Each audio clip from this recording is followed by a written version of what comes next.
সকলোতকৈ বেছি এই বছৰ চিপাঝাৰতে হৈছে গতিকে এইটো কামো কৰি দিম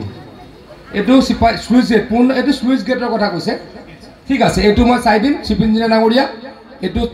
এই অঞ্চলৰ বৰনদীত প্ৰায় 2.5 কিলোমিটাৰ মথাউৰিৰ অত্যন্ত প্ৰয়োজন আছিলে সেই মথাউৰি নিৰ্মাণৰ কাৰণে 4,75,00,000 টকা আমি দিয়াৰ ব্যৱস্থা কৰিছিলোঁ আজি তাৰ শুভাৰম্ভণি কৰিলোঁ আজি লগতে আমাৰ সাংসদ ভুৱনেশ্বৰ কলিতা ডাঙৰীয়াই এই পঞ্চায়তটোৰ কাৰণে এখন এম্বুলেন্স দিছিল সেইখনো ৰাইজৰ কাৰণে মই আৰু দিগন্ত কলিতা ডাঙৰীয়াই উৎসৰ্গা কৰিলোঁ আৰু 30 কোটি টকা গড়কাপ্তানি বিভাগে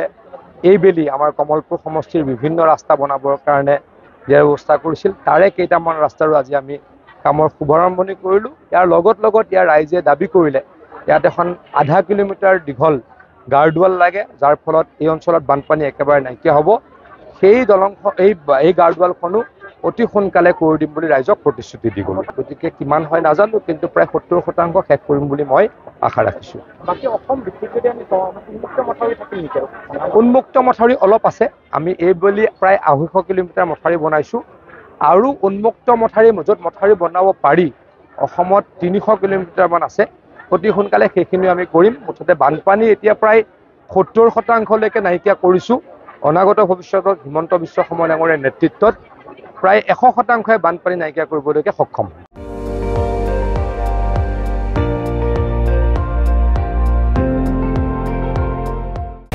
আপুনি চাই আছে ND24 সৰ্বশ্ৰেষ্ঠ নহয় সৰ্বোত্তমৰ দৌৰ